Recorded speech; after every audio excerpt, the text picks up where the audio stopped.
dah banyak kali dengan Al-Ilmi. Saya suka Al-Ilmi sebab selalunya hotel dia sangat luxury, makan pun mewah. Setiap kali perjalanan kami ada sesi tazkirah. Jadi saya rasa sambil melancong tu kita dapat ilmu lah dalam bas. Trip ni saya recommend sangat-sangat, sangat menarik. Daripada pemandangannya yang cantik, kita dapat layanan yang sangat bagus dari travel agency.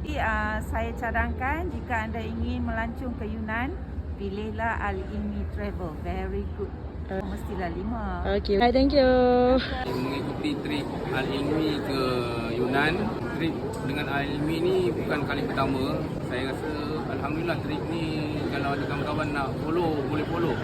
TA ni saya recommend sebab first dari segi hotel memang terbaik, dan makanan, logistik, transport saya rasa memang terbaik lah.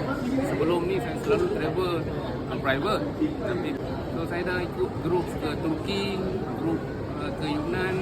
Saya tengok trip Al-Ilmi buat memang berbaloi.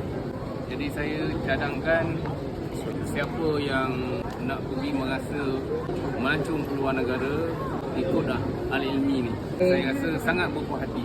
Terima kasih banyak. Terima kasih. Musafiran kami kali yang kelima bersama dengan Al-Ilmi Travel. Banyak kelainan yang dapat kami rasakan sepanjang musafiran ini. Utamanya tentang penginapan yang sangat selesa, 5 atau tidak-tidaknya 4 stars. Dari permusafiran ini sangat berbaloi dengan apa yang kita bayar. Yang ketiga dari segi makanan, Kita mencuba sesuatu yang baru. tour leader kita berikan input yang sangat bermanfaat untuk perjalanan melekat dengan potongan ayat Quran dan hadis itu sangat bermanfaat. Yang lain, walaupun tour leadernya seorang perempuan, tetapi sangat confident dan you deserve it. Okay? Al-Ilmi akan terus berada di puncak. Okay. Alright. Thank All in all, itinerary memang cantik, and tour leader pun bagus, explain semua benda, and kita tak ada masalah daripada first day sampai nak balik pun alhamdulillah semua okey. Dari segi hotel semua tip-top, bukan OU, memang 5 star. Happy, and then waktu solat pun terjaga. Dari segi makanan memang rasa mewah. Makan tengah hari dengan makan malam 8 courses lah paling kurang pun. Kalau nak pergi dengan Al-Ilmi untuk next trip pun memang tak akan fikir 2 kali, memang akan book. Okay. Kita bagi 10. Apa salahnya? Alright, thank you. Al-Ilmi has done a great job doing this trip. Very professional. The accommodation was really first class. Food was very good.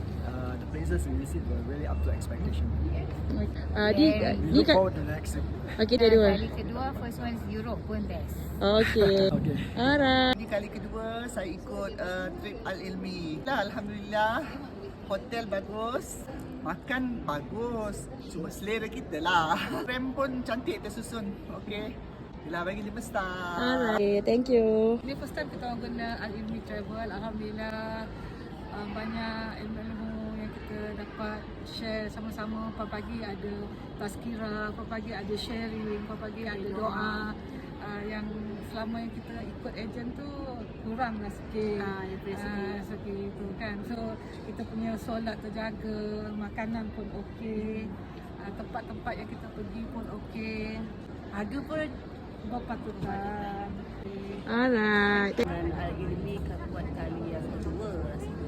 Tapi rasa gembira lah dapat menyertai trip ni. Terima kasih juga pada kita punya tour leader Auni yang sangat komited dengan tugasnya. Terima kasih pada Al-Ilmi dengan servis yang bagus. So, InsyaAllah kalau murah rezeki, sihat tubuh badan, kami akan sertai lagi Ilmi ke lain destinasi insyaAllah. Alright, thank you. Okay. Sana Al-Ilmi dan juga lain-lain masalah warga Mas. Hotel semua. Tahniah. Alright, thank you.